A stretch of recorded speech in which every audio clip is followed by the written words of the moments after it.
Now at 6, what voters' rejection of recreational marijuana in Oklahoma means for a local dispensary. Plus, some electric car companies are doing away with AM radio. Why Missouri emergency officials are upset about that decision.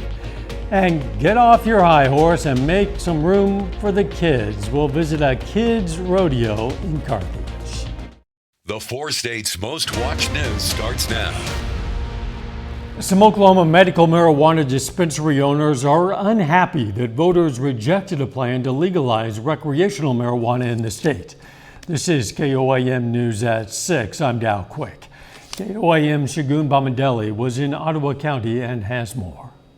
The failed Oklahoma recreational marijuana measure would have allowed anyone 21 or older to buy and possess up to 1 ounce of marijuana. It would have also opened sales to out-of-state residents. With every bill that they have or anything that they try to do in legislation, there's a positive and a negative to everything. Monica Dorsey, the owner of the AP joint, says she is disappointed by the vote. It's disappointing. We could have, with that passing, it would have drastically increased our business, obviously. Well, I think the way the bill was written, those people who have medical licenses are still going to be able to get those medical licenses. That wouldn't change. Because of the vote's outcome, the state is not issuing new licenses for dispensaries. Those of us that have licenses are probably in the best position that we can be in right now. And I think that OMA and OBNDD will, get rid of those people that are naysayers, that are bad actors, that are, setting up illegal grows and processing facilities and even maybe dispensaries. Eventually, they'll catch up with all that and it'll all even out. Some people remain on the fence whether Oklahoma should legalize recreational marijuana. In some ways I do, and in some ways it was okay that it didn't. I mean, yes, it would have helped, like I said, the patients, the people out there who can't afford the medical cards. But I'm happy either way. I was neither nor against it or for it. In Ottawa County, Shagun Bamdele, KOAM News. Oklahoma's medical marijuana program was approved in 2018. The Missouri Senate adjourned for its spring break early after a lengthy debate about a bill banning gender-affirming care for minors.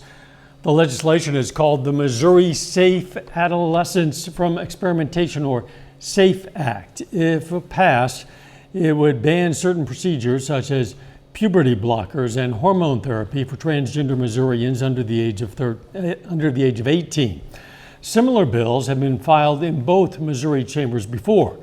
Senate Democrats have been filibustering the bill for the past 2 days. Negotiations have been ongoing, but a deal was not reached before they adjourned.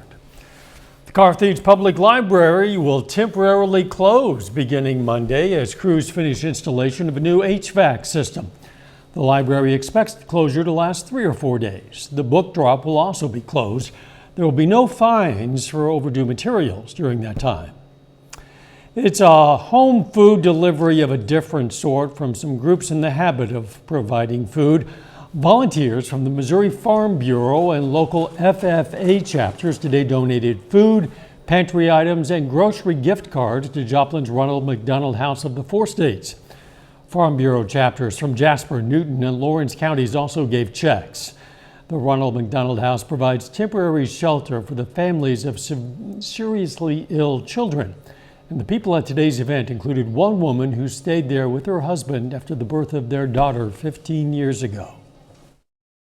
Our social worker came and said we could stay at the Ronald McDonald House, and we had no idea that that was an option available to us. So we were able to come over here and walk to see our daughter in the NICU. It was just a huge burden off of our shoulders and a huge relief to be able to come and have a nice big room to stay in. The donations come on Thank a Farmer Day. This is the 25th year the organizations have done this. The Ronald McDonald House says their donations typically provide enough food to support the residents for months. Let's check in with Chief Meteorologist Doug Eddy on this kind of damp day. Yeah, it was a dreary, cloudy, showery day across the region throughout the morning hours. Not a lot of rain, only about 1/10 of an inch. That puts us at 1.36 inches for the month. For the year, Actually doing pretty good, almost 6 inches. So we're about an inch above where we should be, which we'll definitely take coming out of the drought from last year. All this rain pushed through, it's gone now. We are still socked in with the clouds. We are going to break these up a little bit later on tonight. That's going to allow these temperatures to drop. Mid 40s to upper 40s, but I think most of us will get down near freezing later on tonight. So it is going to be a cold night. All right, here's what we're tracking. A little bit of sunshine tomorrow, which is nice. We do have showers and thunderstorms back in for at least the first half of the weekend, and then cooling down right behind it. I'm going to give you those details here in just a bit. See you soon. Some emergency officials are upset some new electric vehicles nationwide won't have AM radio. They say in emergencies, AM stations can provide crucial information. Reporter Liam Garrity shows us the steps some Missouri broadcasters are taking to change the tune of the automakers. AM radio can be a vital part of telling the public about emergencies. But in some new electric vehicles, it has gone away. They're maintaining that that AM is subject to interference with the electric circuits in the car. Mark Gordon, the former president of the Missouri Broadcasters Association, says he and a group of broadcasters just got back from speaking to Congress about it. He thinks it's an easy fix because taking the feature away could be dangerous. If you eliminate AM, then there would be problems with people in their cars driving to be able to necessarily get all emergency alerts. Gordon says there's no law on taking away AM radio from cars. But even if it isn't as popular as it used to be, people in Missouri still tune in. So there's nearly 100 radio stations in the state that people still listen to today. He says if this continues, a whole section of the population would be cut off. Our architecture for radio is still one to many.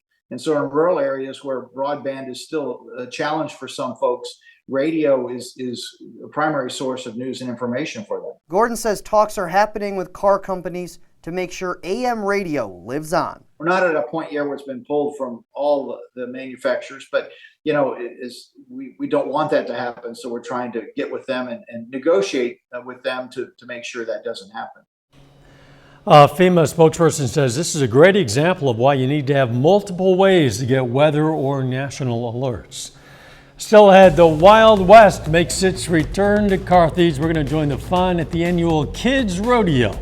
Plus, why the Kansas Jayhawks head coach had to miss today's Big 12 tournament game. Tiger Prep Academy students at Columbian Elementary in Carthage had their annual Kids Rodeo. There were 4 rotations of activities: barrel racing on stick horses, feeding cows, roping a calf with hula hoops, and a cowboy boot and shirt relay. KOAM photojournalist Ty Parks visited the rodeo to get in on the fun. We set up a rodeo day, and all the Tiger Prep kids get together and we kind of simulate a rodeo and we eat snacks together, and then we just do fun activities for the letter R. Run, Kelly, run! So we have found, this is Carthage's 4th year of doing this. It's a transitional kindergarten. And we found if we do fun activities for each letter of the alphabet, it helps the kids remember the letter and make learning fun. I was thinking today, I've had kids from 3 years ago, and they'll say things like, remember when we did the rodeo for R? And they're in 2nd grade by now, and that they still remember the fun things we do at school. So since we're their first experience with education, we try to make it fun, let them know that school is a fun place. We do fun things to help them learn. So the kids have a blast. They love our field trips. Every time we go, they're happy, excited. It's a fun day.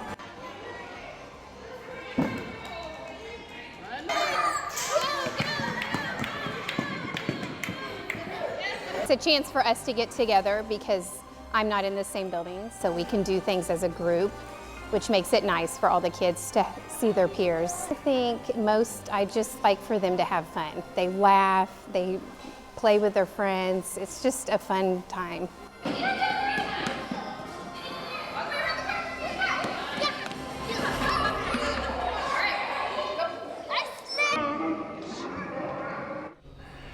Kids didn't go hungry either. Before the racing, they were treated to a cowboy lunch of hot dogs, chips, cookies, and a drink. A little bit later, why the Jayhawks head coach had to miss today's big game against West Virginia.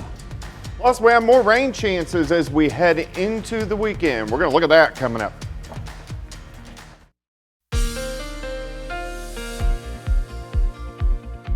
Well, it turned out to be another gloomy one for us today. We had the morning showers across the region, then just kind of clouds, kind of chilly, a little bit below where we should be for this time of the year.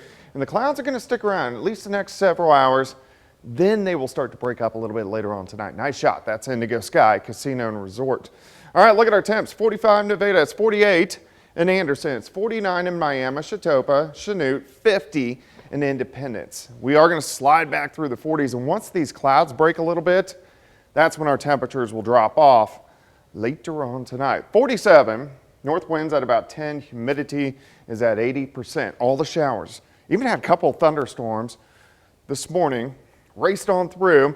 Rainfall amounts overall fairly light. Most of us, 1/100th of an inch to about 1/10 of an inch or so. But this system's gone. These clouds will break up later on tonight, but we can already focus on this next system right through parts of California. That system will affect us the first half of the weekend. Friday looks pretty good. It's going to be a little bit chilly. All right, so a cold start, 31 Nevada, 34 in Anderson, Parsons down to about 31. We do get some mid and upper level clouds, which increase throughout the day, but at least we get some sunshine. By the afternoon, most of us kind of in that 50 to about 53 degree range. In fact, if we look at our day planner, 32 to start, 45 by noon, high temp 52, northeasterly winds at 5 to 10. Clouds continue to thicken as we go through the overnight hours tomorrow night. By 7 a.m. Saturday morning, scattered showers popping up on the Kansas and Oklahoma side, driving east as we go through the morning hours. So this is going to be light rain. These continue to push in central Missouri, midday Saturday. Then most of the afternoon, just cloudy skies with some little pop-up showers. As we go into Saturday evening, we're going to have to watch these. Some thunderstorms will develop northeastern Oklahoma and then kind of dip into parts of Arkansas. Some of those guys could be a little bit stronger, maybe low-grade severe. So we'll watch those as they push right on by, and then we clear out by the time we head into Sunday morning. So Sunday we're going to get sunshine, but it is going to be a little bit on the chilly side. All right, rainfall with this next system. Not a lot, kind of like today, maybe 1/10 of an inch, but if those thunderstorms can develop, we may get a little bit more in our southern counties. You can see our rain chances stay low all the way until we get to Saturday. Here's 6 a.m., here's 10 a.m., 2 p.m., 5 p.m. with those scattered showers and thunderstorms. All right, let's go into next week. It is a little bit cooler Sunday, Monday. By Tuesday and Wednesday, we start to warm back up. So Wednesday, we're going to be back into the 60s. Here comes our next storm system next Thursday. Front drops in, rain. We may switch over to a little bit of snow by the time we go into St. Patrick's Day. So that's something we want to keep our eyes on for next week. All right, 52 tomorrow, 54 on Saturday, 50 on Sunday. Cooler Monday, high of only 46, 54 on Tuesday. You can see some of those overnight lows getting down into the 20s, but we do go to 67 by the time we head into next Wednesday, and then we'll watch that next system moving in late next week. Just hope those overnight lows are not around long enough to damage any tender vegetation. Yeah, we don't want that. Thanks, Doug. Kansas Jayhawks were without their head coach for their Big 12 tournament game today against West Virginia. Bill Self missed the game today because he was in the hospital with what the school says is an undisclosed illness. The news was announced about 5 hours before tip-off. There had been reports that Self had suffered a heart attack, but a chief medical officer at KU Health System says that is not the case. He did not suffer one. There is no word yet on when Self might be back. Today, assistant Norm Roberts served as the acting coach, a role he filled earlier in the season when Self served a school-imposed 4-game suspension. Roberts won each of those games, and Roberts kept his undefeated streak alive. The Jayhawks defeated the West Virginia Mountaineers 78-61. Jalen Wilson scored 22 points and had 11 boards. Grady Dick scored 18. Kansas will play Iowa State in the semifinals. That's going to be tomorrow, 6 p.m. Right now, the Texas Longhorns are facing the Oklahoma State Cowboys. That game started at 6. Right now, Texas leads 10-5. Texas's Tyrese Hunter is off to a hot start with 8 of the Longhorns' 10 points. The winner of that game will go against the winner of tonight's Kansas State TCU game. Tip-off is at 8:30. You can watch it on ESPN2. And over in the SEC, the Arkansas Razorbacks are playing against the Auburn Tigers right now. Arkansas is currently on top, 15-10. Devontae Davis is leading the way for the Razorbacks with 5 points. The winner of that game is going to go on to face the 2-seed Texas A&M Aggies. It's Women's History Month. Up next, how a nonprofit organization is celebrating women in Kansas. Yesterday was International Women's Day, and today is Women's History Month. This month is the organization Storytime Village in Wichita is celebrating Kansas women who shine with an event at the Wichita Art Museum. Reporter Jaiya Brown tells us how the award ceremony not only honors those who make their community better, but also gives back to children.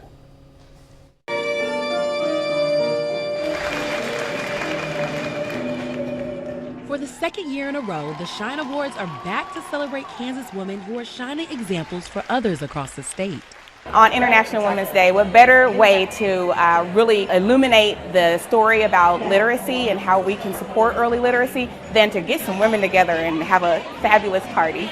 These awards are hosted by Storytime Village, a nonprofit that encourages underserved children to read by providing free books. Storytime Village was founded by a woman with a passion for early literacy in Kansas. Our mission is to inspire a lifelong love of reading for underserved Kansas children from birth to age 8.